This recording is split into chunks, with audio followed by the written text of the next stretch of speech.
IDPS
viva! Il y a ça slogan. IDPS viva! IDPS viva! Fatibe! Mukishibe! Mwamaïbe! Mukwatombolube! Le grand esprit, le président de l'Union africaine, le président de l'Union sacrée, Aigle, Swambilumbu, Swamambo, 100% sire congolais des pères et des mères, l'Union de la République de la République démocratique du Congo, le président le plus géant du monde, le président le plus costaud du monde, Swambilumbu, Mukwatombolube, pour l'Ankwassabe.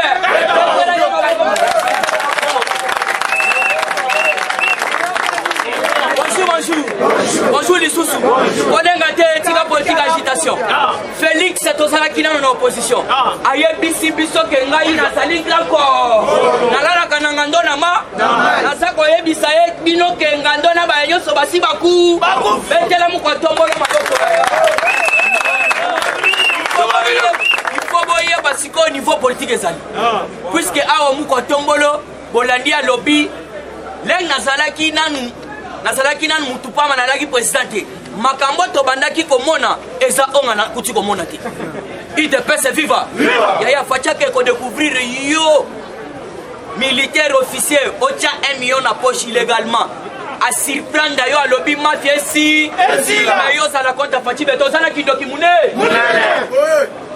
comment le pays doit avancer tala yo a lobby biloko qui t'a peuple les ande depuis ya na so yebisa yo eza lokola kajosha bache bango mungu na munoko okitisa te IDPS viva donc soki balobi biloko kita eza lokola bazwi mungwa bache bino biloko na munoko yo sala biloko ebele teka ngwande 15 conteneurs bakamingi te 15 conteneurs ezokitawa oyebisi bino kaka ke boyebelaka na babino bozana ba oto bengi réserve bakobondela mutu te oyoki fek na oto bengi entreprise ya maman otobengi maman Olive ba se contredire bango bandimi mais quand on fait azo telema nde ba yebisi bango mukwatombo ya tokotana na actualité toujours la carte actualité le ministre de l'économie Jean-Marie Kaloum met en garde les opérateurs économiques contre toute hausse yoka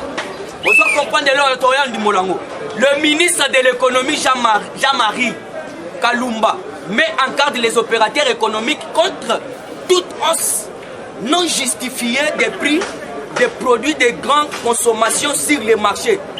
Sont peine des sanctions prévues par la loi.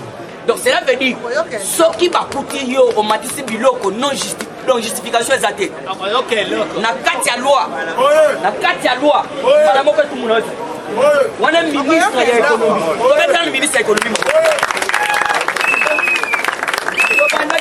Sabino oyo ezali ba warrior mutu na posta na ye azobeta kitoko ministre économie atelemi lobby yo opérateur économique nazwa yo te IDPS viva mitingo euti wapi puisque Fati Beto lobby ngana atala kutu Damas te peuple congolais aller la Damas maintenant na sota la est bobenganga président soki na réussir kopesa est kimia tobeteli mu kwa tombolo mutu azoloba ke ngai Damas bande qu'on a vu sur la S. Alors, Nasa Koeb Sabino, Fachi a risqué, il y a trop. Dans la place à quelques fans dans 2 semaines, président à mon côté. Président à mon côté, Banda Maramba, président et Banda. Baibele babanda lo bato soka kekuna wasale le rôle Idriss Déby na si bango oza Idriss Déby ta sali Fachibe Bukishi le grand esprit ya wana fandi kuna koya na ya wa découvrir ba mafia belé. Alors qu'est-ce qui se passe? Bolani ba généreux belé surtout na kan Tchach wana zali information to comme samba moko puis to mettre bango anga puisque Christian Chiwewe ayebisaki déjà bango soki na yoki yo na ba mafia na ba magui. Oh, colonel tel azande konangai, to salabo mbala moko acheminé tina maka na makala. Alors qu'est-ce qui se passe na Kanchach? Na Kanchach balinga basa la guerre entre Shikata na Otobengi Moura. Awele la nini? Bango Shikata azwaka ba prime na bango. Normal. Parce que côté Amoura balobi bango pe bazwaka. Mais ba kosina bango ba fande les rango en désordre. Siko bango siko ba komi koloba ete Shikata bazali bien doté na ba auto bengi ba prime mais tout ça to ko doté te po basala ba auto bengi ba vie ndeto yebisi bango oyo nyoso tout to koyo kaka na ba vie iselchi wo mukama ba ko sepela te yo ka facha lobby nazana batute o baza ko edenga yi même na armée même na justice surtout na justice Yamana bomoni mu kotombolo donc il faut to aider ko aider kaka pamba tena ba prière be mutozana vision à lobby j'ai une vision pour mon pays et je dois les concrétiser to beteli mu kotombolo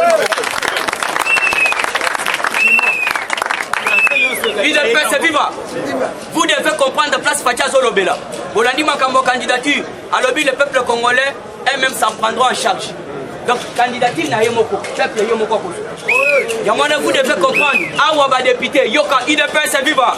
Yoka, Alliance, il y a plus Mwabilu Makambu Balobi.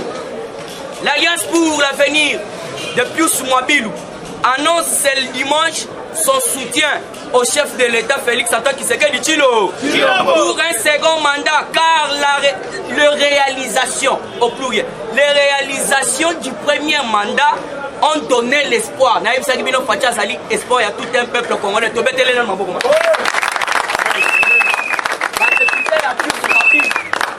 y a Alliance pour l'avenir du Congo. On a des partis, il y a plus Mwabi. Lobby va Fandaki. Lobby, vi Makambu Félix Azo Sala. Mususu Tozo Mona Yango. Il y a yo Soko Boy que Fatia Azo Sala Tekendo Tuna Frank Jong. Fatima Soko Boy que Fatia Azo Sala Tekendo Tuna Moïse Katou. Katou Mich Toratok. Soko boy que Fatia zo salate kendo tuna edi kapé Soko boy que Fatia zo salate tuna ata to bengi papa na biso Jomi Ndonga toujours la carte actualité politique. Président Félix a rendu visite au cardinal Mosengo wana zali président mawa atali ba mambe basala ete il est rayoki puisque le cardinal Mosengo est gravement malade.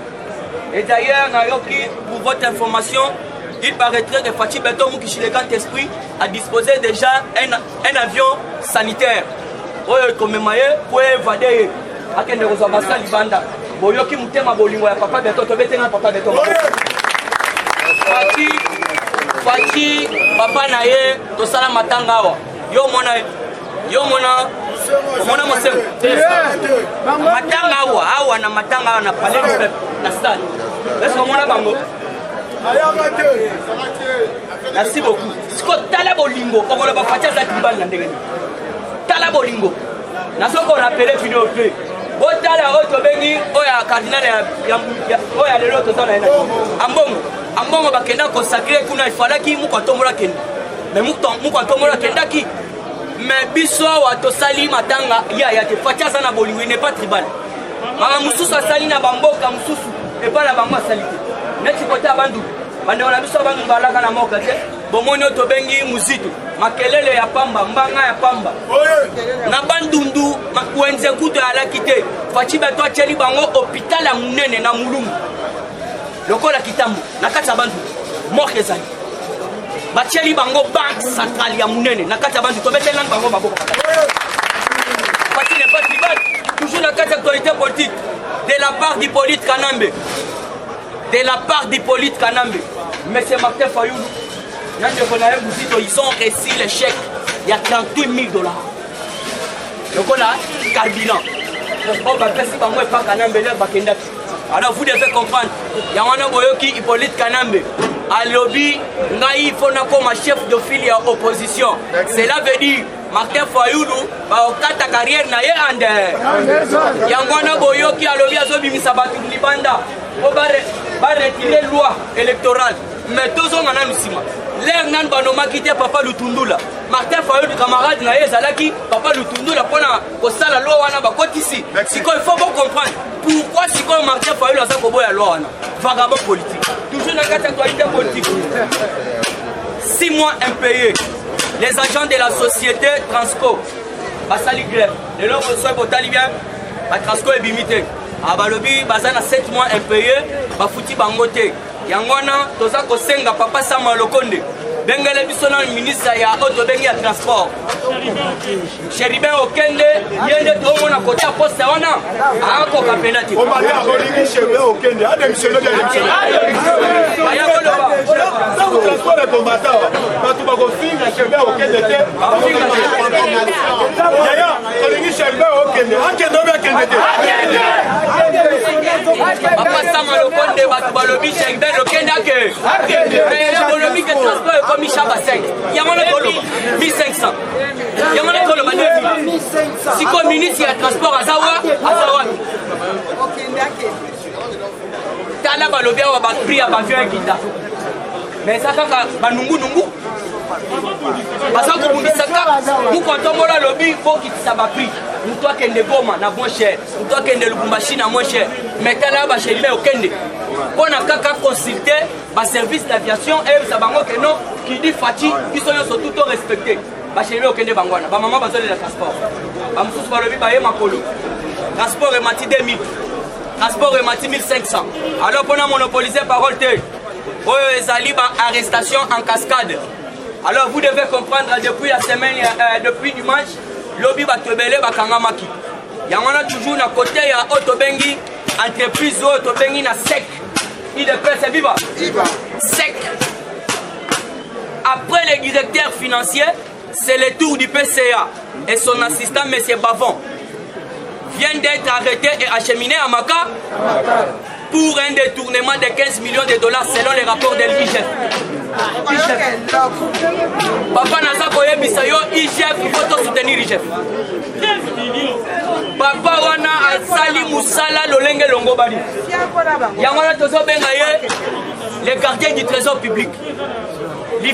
Donc, il benga l'État et comme qui a Moututu. Mais depuis que j'ai la langue dans ce film, il y a quelques Mutunyo surtout soka lalika kaloti j'ai la langue, c'est-à-dire à ça mouibi moune. Yokawa makambezo salama. Kuna na sec. Makangaki déjà directeur. Parce que le lobby est là qui tourne, il y a PCA. Na assistant na ye. Balalaki na makati. Sans forme. Ba détournaki 15 millions. Yo kaba montant. On dirait ba beta ka Paris mutuel urbain. PMI. Yango koute zaka na franc congolais mais oyo ba millions ya. Yango na Félix a la raison. Ya koloba ete bozo kanga kaka bango membongo ezo songa te. Qui de paix c'est viva. Asolo ba membongo ezo songa te pourquoi? Alors pendant que kochité le député m'a dit qu'il menace de sortir le peuple dans la rue.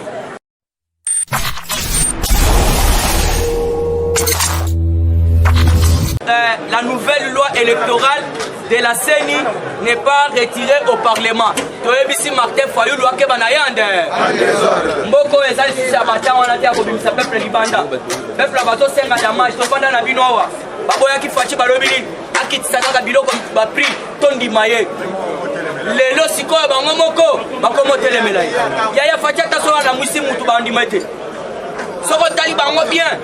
Bazaba tumutema mabe yangana toyebisa bango bakokufa ABC ebele babima kingoni ngodi pona mukonto.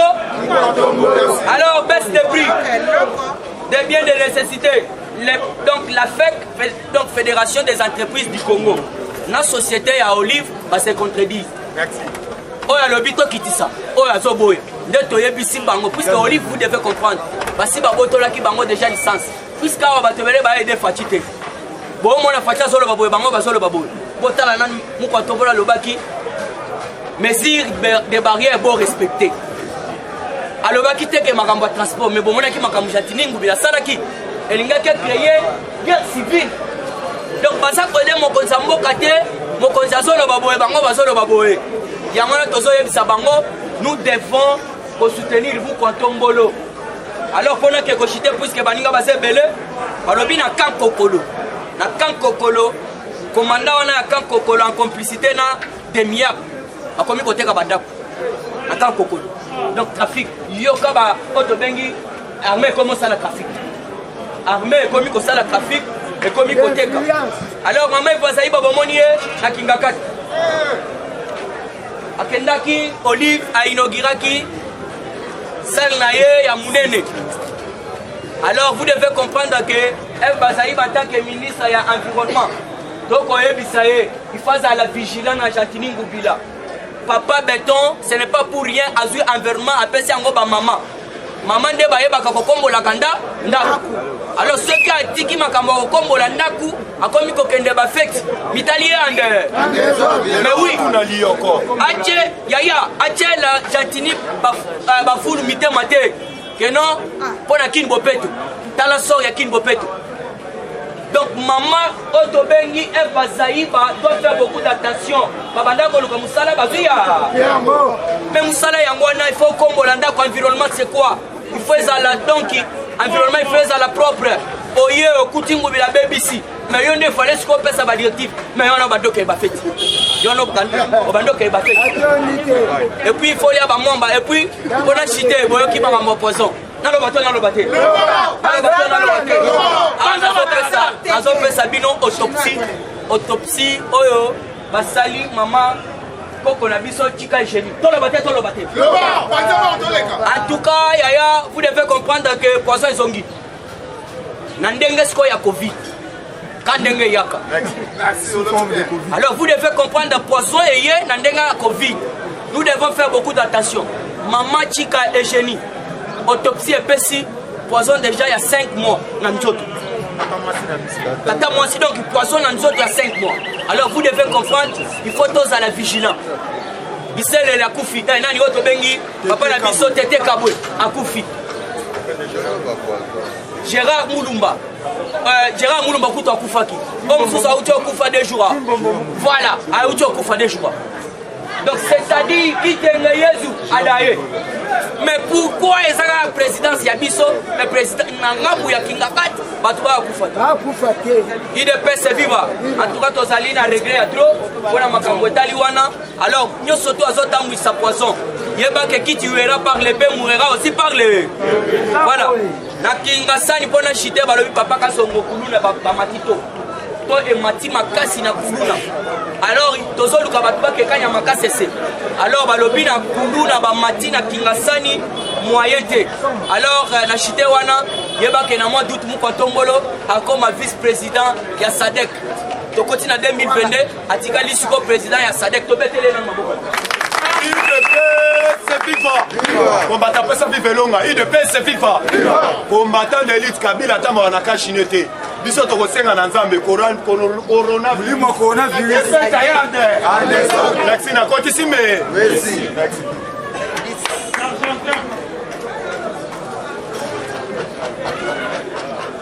Bonjour à tous. Bonjour. IDPS c'est FIFA. Viva. Ici au combattant soko moni na yeba ke mambu masobele. Mambu masobele parce que président Zuma Kamunyoso na maboko. Na maboko. Na koyebisa yo na minute oyo union sacrée eza opesi mbwambo abo. Abo. Lisusu bazaka kana minute oyo mutu na union sacrée mais libumu na kingaka. Yo oko comprendre na minute oyo makambo eza koyinda. Uti komona Laurent Gbagbo aya. Laurent Gbagbo aya ki na invitation ya Jean-Pierre Bemba pour la libala ya mwana na. Mais Jean-Pierre Bemba pesi Moïse Katumbi invitation Moïse Katumbi tanga yo ki facha koya aboyiko. Il dépasse viva. Yo il faut tout na nini zo le kawana to panja. Il dépasse viva. Alors oyebi mu kono poida ke ndaka katanga tanga sala ka discours. Alobaka richesse ba congolais za bako. président déjà azwaki makambo nyonso na mesa. Albert Yu Mathias asali déclaration alobi ke toteka chez Camille. Alobi toteka mais atangaki bato oyo oyo déjà aza na bango na papier oyo bateka ndambu ya chez Camille epai ya bapa. Alors là le président ake na Lubumbashi. Moïse a dit que mon président koya ya kimi na Belgique. Ake kuna ko déclarer lag na yeba alobi lag ba bloqué. Il est pas viva. Dès aux awana komi na kanda makasi. C'est la raison pour laquelle samedi boyoki déclaration ya conseiller na ye Mesebola. Alobini Félix Tshisekedi et Pipi Kekabi. Wana conseiller ya Moïse Katumba lobi samedi. Pourquoi lobi yango? Oh lingala wana mutu alobango Adolphe Muzi. Pourquoi Félix et Pipi? Bango bakalisa i président akokende njela mususu njoka zolanda kaka idéologie ya papa na état des droits. Il est pas viva. Umona kazaka na photo bango atyabo e photo wana eza signification. Payer zonga na njela moyibi na bolo. Il est pas viva. Yango ozomona bazole.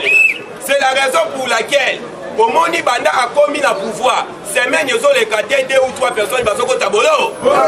Semaine ils ont clôturé yango. Directeur des finances il y a CSC, où là ici centre d'expertise il y a matière première.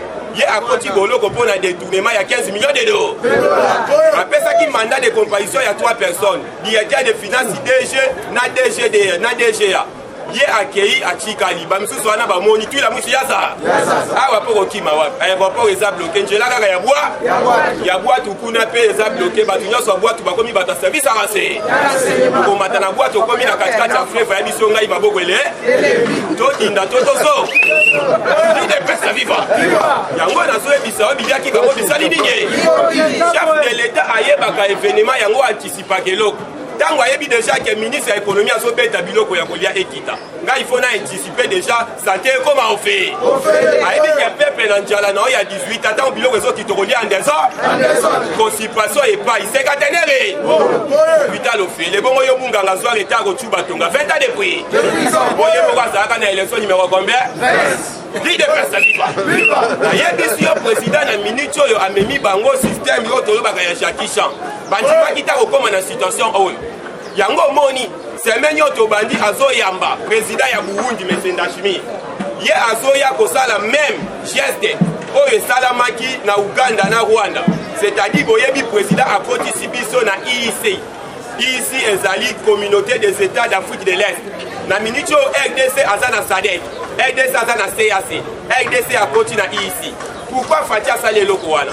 Donc la province lokola ya est kuna. Bango ba dépendre na même avantage ya badouane parce que RDC zo appartenir na ba pays ya Est Afrique. Ba koye lokwa ba katanga ba dépendre na même avantage na badouane parce que RDC zo appartenir na SADC. Il est pas viva.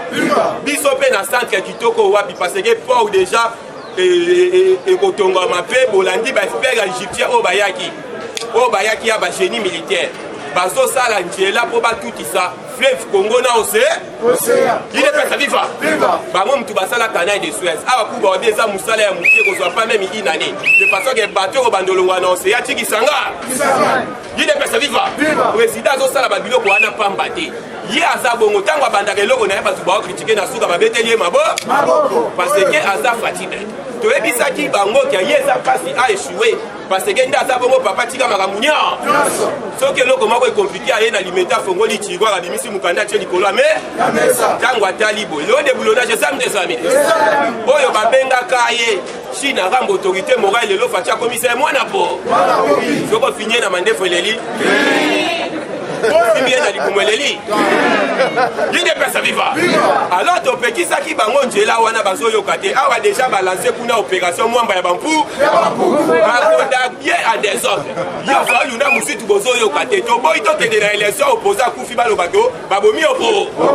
To ebi ke bogo pola mais bon mon ngo en live. Il n'est pas viva. Lingi boza la bonne ça. Na yebisi bango. Bazo kendaka kuna. Bazo yokate. Yope bazai ba oke kuna. Batu wana baza makasi na mwamba ya bampu. Etali biso tozo continuer. Alors bango bazo réveiller des personnes vivantes. Alors bon moni président alobaki na est qu'il faut que la recensement ba a confirmer yango recensement. Puis recensement to kende eza recensement numérique. C'est la raison pour laquelle depuis que Mboka M. Salama c'est la toute première fois batia ministre animé. Batia pambate. Recensement to kende za ba pointe digital. C'est la raison pour moni liaou. auto ça la déclaration dit fonction publique et perdre na année 240 millions de dollars et ça na batu mususu soit kambongo ya 3 personnes nyonso wana tozaka enregistrer na pointe digitale azika 4 for azo photocopier azo changer karabani or si ko tant tozo kota na recensement ya pointe digitale aujourd'hui déjà mbongo tango eko so machine de bloqué ba policier wana mukamate ko biso wa 20 euro pas qui de personnes vivant alors yango au monde na recensement wana de ekosala ke élection vraiment na yebisi yo yango moni tango batuni chef de l'état kuna élection ndeni na 2023 za président répondre ni ngai te question na botuna se yo yebi président seni na minito kombo na yebi ba rotuna ngu c'est ça wana politique ya otini to yebisa ki bango lelo biliaki bango bisali nini alors on peut comprendre que président après qu'on y a pas président à Burundi en semaine a préparé voyage na inde na Maison Blanche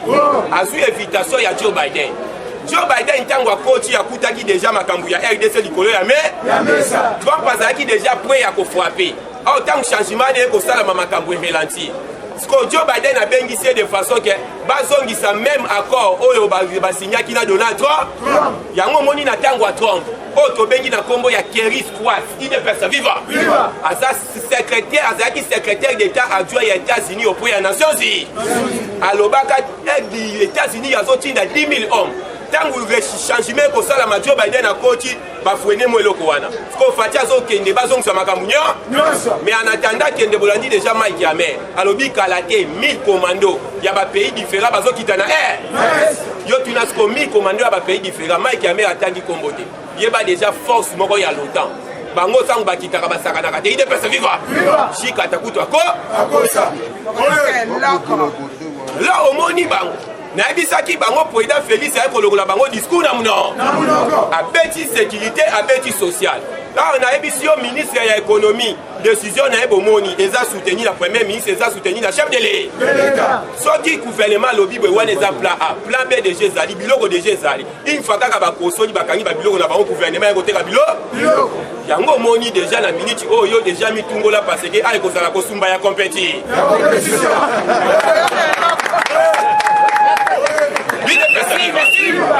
ya compétition parce que na tango Kabila komisaki biloko ya misuni lokola lix awa sose ko meloko pa des voisins baswani rete à libanga viso so 10 kg na njoto e muninga parce que ça ebe ko bando kende na feti batie misuni bobo boyi bo nyonyo so bomi ko wela njuma mate bo mutu nyoso azana ebele na onanda c'est ça qu'on attend na yebisi bino yo sala na yo kimia bomoni makambo nyonso ezwami na maboko c'est la toute première fois bolandi ministre ya PSP Tony Mwaba alobi ba enseignant azobunda déjà kalatea bazobakisa na chaque enseignant 100 000 fois Congo ile pesa viva 100 000 fois congolais fait mois de juillet oyo ba enseignant ba bando kende retraite ko banda na âge ya 65 ans na 65 ans to eko kuta na ba enseignant ya 100 ans ba pesa ka ku ndokito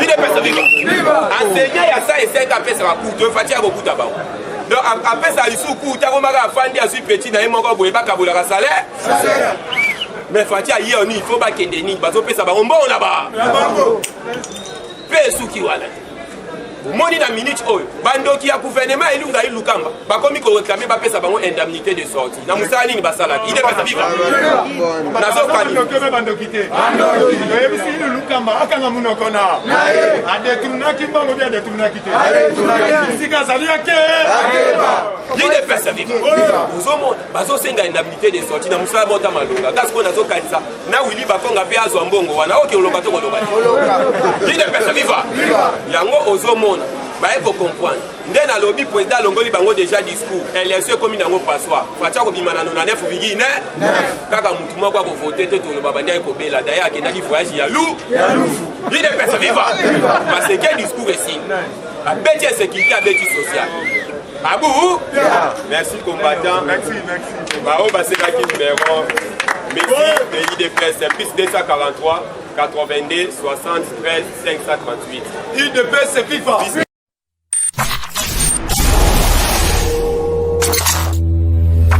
IDPS FIFA Bwana mame Mwana mama Mambu Maso Yaya Tolobi Kisalu Memba Eza na deux personnes bazo déranger la République démocratique du Congo. Yali Bosso Hippolyte Kazembe Gana Yali Nibale Moïse Katoumicha. Merci. Tobeng si Abdoul Azoko la mauvaise IDPS viva! IDPS viva! Viva, viva, viva! Les parlementaires debout! Les parlementaires debout! Les parlementaires debout! Bonjour à tous. Bonjour. Ok, actualité avant la bande, il faut te féliciter Papa Gilles Alingete. On a Moussala qui toque à Zosala, Azala qui décoré. On a boulot Naya Malam Azala qui tobe Télé Mabo. Et puis, la CP là qui sous na maloba ya Maman Nana lobi boye il faut travailler mingi na ba combattant. A lobi ya ko banda ko sola na chef de l'état direct pour na ba combattant ba se retrouver. IDPS viva. Et puis Oeza na éclaircir bino. Bon, Mboko ezalaki donc dirigé dans Lukuta. Awa toyokaki lisolo ya Jeannette Kabila na Joseph Kabila baza ba mapasa. To éviter esalema na canal nini. Tandis que papa ya Joseph Kabila aza Christophe Kanambe. Oyoyo, tant wazo kufa ki po Joseph Kabila aza 50 Tanzaniens, 50 Rwandais. Donc papa na yewana Jeannette Kabila aza ndeko ya nani ya papa ya Hippolyte Kanambe. Donc tante ya Joseph Kabila. Donc bazui ba kosa bino Lukuta ba komisa ye lipasa na ye. Et puis ce qui est tokeli na niveau ya Zoé. Zoé ye baza donc demi frère ya Jeannette Kabila na Joseph Kabila. Nani Jeannette Kabila na Joseph Kabila. Zoé ye baza maman moko. Mais après liwa ya Christophe Kanambe, ne maman na ye na niveau ya Tanzanie, ne azwaka ye Tanzanie kuna babota Zoé Kabila. Donc bamemi moko na Lukuta. Chose grave en République démocratique du Congo pendant 18 ans ya règne Joseph Kabila. Azala locataire tout cas jamais pour la palais présidentiel. Mais na niveau ya Tanzanie, abeta palais présidentiel moko ya munene. Mais awa watotika na kozwa yango te. Mais bino batu bozo za na sima ya ko soutenir Joseph Kabila. Donc na soye baté bozo tela makambo zo le katote. Donc il faut soutenir loi ya Noël Tchani. Noël Tchani a lobby dans 2 semaines. Loi na yewana ba komemanga na Assemblée nationale pour adopter yango. Et puis plus de 25 députés au bazana sima ya loi na balobi ke pesa biso to za ba initiateur na ngoto kotisa yango. Eza loi moko boye eza donc qui a encouragé. Et puis on a koloba na bino to soutenir loi na 100%. Eza loi na we tobe tano Noël Tchani.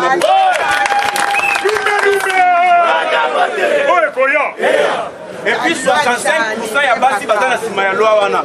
70% ya mibali bazana sima ya loi wana. Ya wewe Tchani nde makam. IDPS viva. IDPS viva. Achibe. Et puis pour boye ba degré ya kindoki ezali na République démocratique du Congo. Le chef de l'État a joué lobby qui a Kolia, qui s'abappui. Mais comment se fait-il qu'un opérateur économique même 2 milliards de dollars qui ne corrompre le ministère de l'économie. On a dit que les impliqués.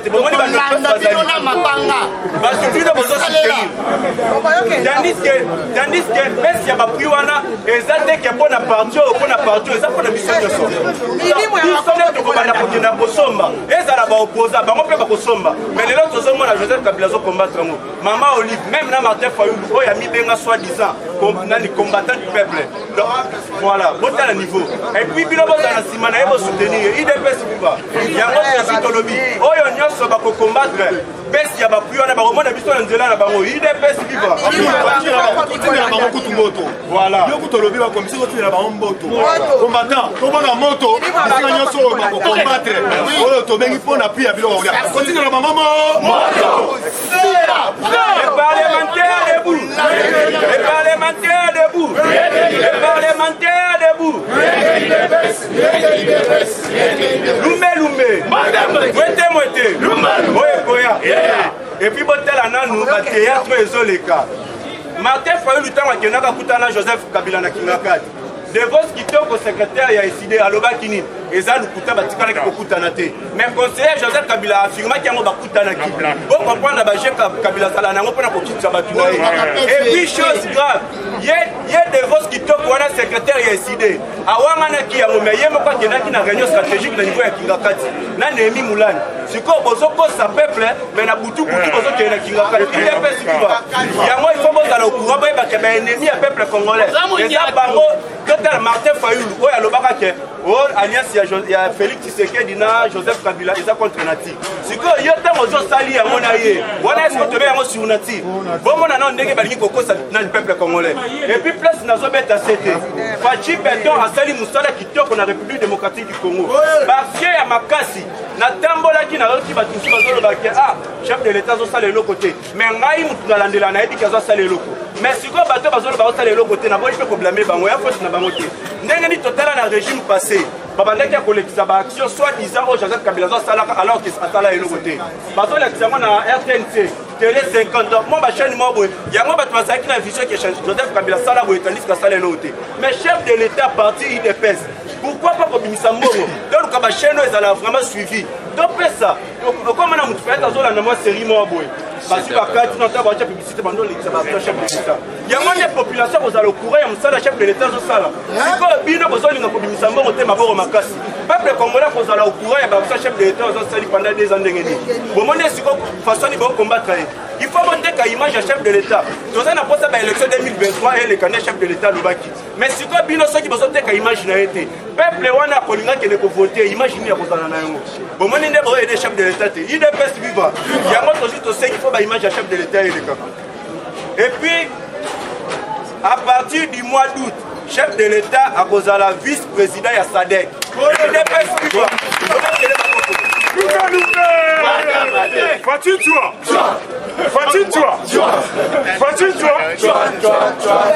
Aigle soleil. Et puis le 8 na 2022 à Kokoma président ya SADC 2022-2023 Fatima après vice-président comme président ya SADC on va dire que Mayelo est dans le moutou ya Fatima et puis un colonel de FARDC Bazuma condamné qui est à 5 ans de prison on a une perte ya Munduki initiative on les a malades on les a battu sur bazo qui ne côté ka ba arme ba perte ya ba munitions soit disant wa bungiso on a canal nini yoza soda donc on ne kopesa on a ba rebelle et puis initiative na Bazuma che o ya ko perdre ka ba munitions na Minduki à cause de l'arrêté il dépêche vivre Fatima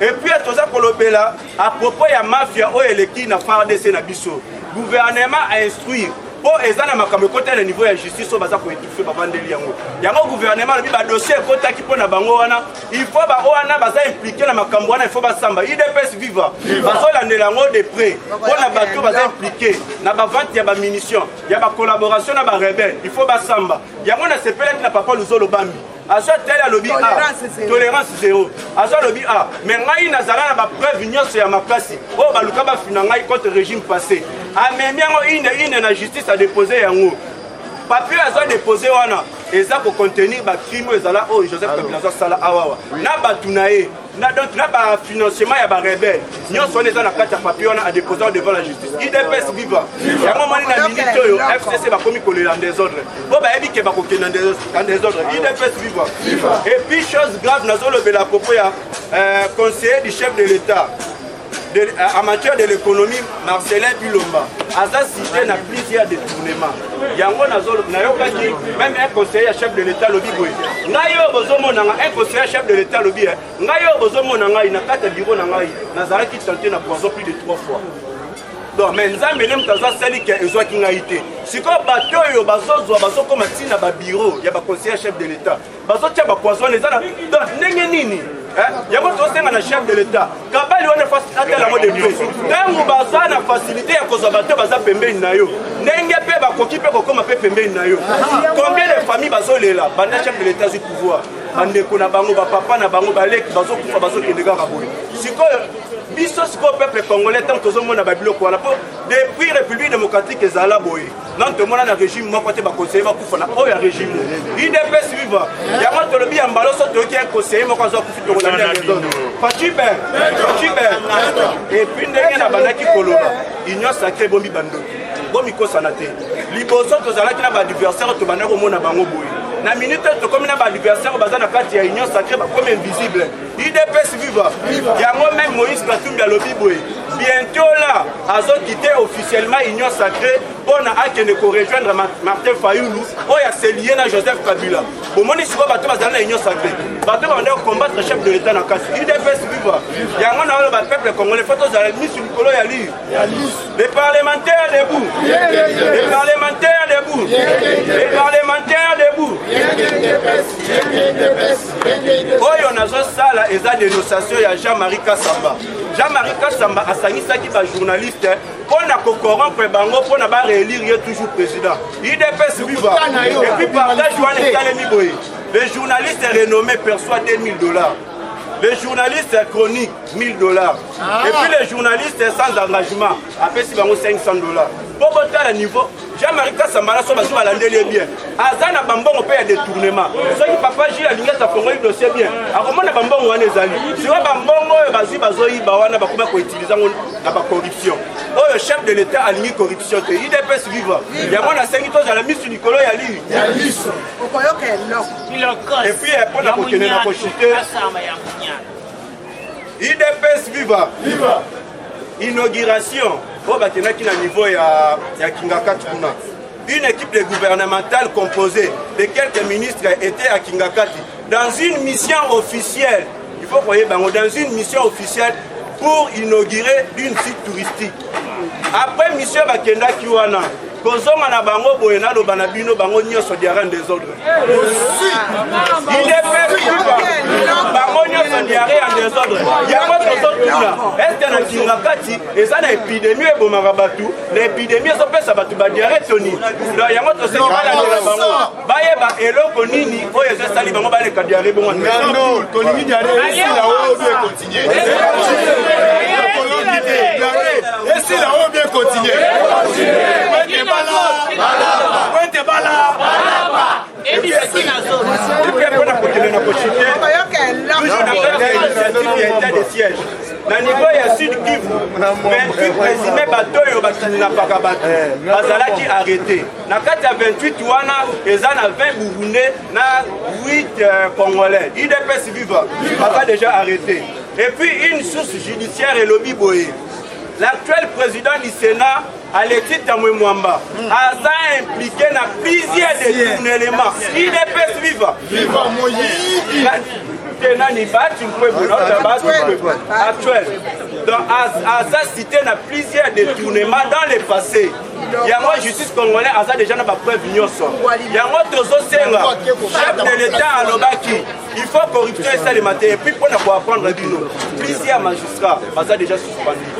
IDPS viva, Fatibel, le chef de l'État tel à Lobi. Comment Mouto a soit détourné à Ibi, Bozo Kangaï, mais Bozo Tikena Bambongo Wanambegeni. Mais il faut pas que ça Bambongo Baziba Ibiwana. Il y a un moment où magistrat Oyo Bakoma qui collait Bambongo Yabatu. Bangonia après chef de l'État aussi c'est discours ne causons à la bazar suspendu. IDPS viva. Fatibel. Les parlementaires debout. Les parlementaires debout. Les parlementaires debout.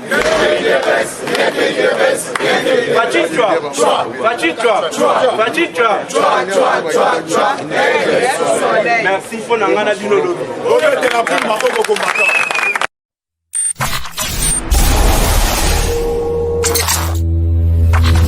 Actuel au gouvernement rappelle ça Maluko.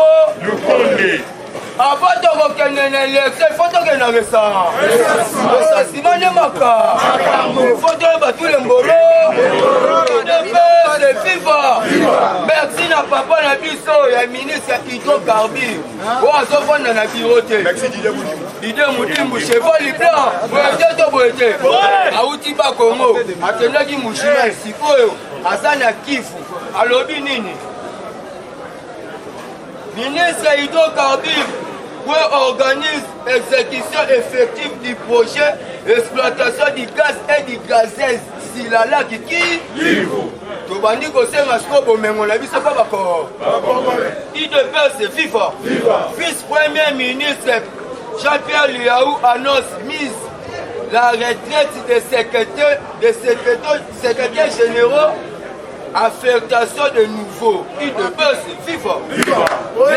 Les PSP instruit une code de bonne conduite par les règlements les travailleurs le clément du travail des enseignants. Il faut tout le temps à Pomboke qui il ne peut se vivre. Fati père. Maloba qui maloba qui kokisa marade salini de. Bisaka biso mundela kokoma mwindu munda kokoma munde. Et bien lobis nzambe asipi bomengwa RDC. Po asomona bango welango pa batebe. Oyo akoyeba nzambe ya kimbangu yende bakofongola nze. Lokola fachaza kitambi kya bambuta tango atosa kimbangu na kamba. Telefu mwa marade salini de. C'est viva. Merci Kimbango et Lisusu Kolobaboe. Congolais à Kobima à l'étranger, Kokende Koluka. Ce qui a su, à Koyakotoma Kongona. C'est viva. Fatia Bimaki. Atomi Kongo, Atomi Kongo. Après l'Iwa, Papa Tchèque, Sekedi, Bisotou Maël, si la vate Salaranini. Et Bisobo, point de courage. Nakei Samba. Mais Samba, on a Nakei. Et ça, y a Biki. Na papier, et ça, Munduki Nambeli. Il ne peut se FIFA. Tamoyaki, a ABC Bisobo Zaka. Soking, Ngando ABC Bino, Ngola Koufi. Il faut bon dire là. Les gens ont déjà beaucoup fait tirer quand même ça l'amour. Il ne peut se vivre. Alors Bisabino fatigue tambi kaba. Fatigue toi. Fatigue toi. Fatigue toi. Bon ngana bino. Mais on a rappelé, voyez Babolingo. Numéro l'angeza fils de sa 43 90 68 43 609 90 68 43 609 bon on a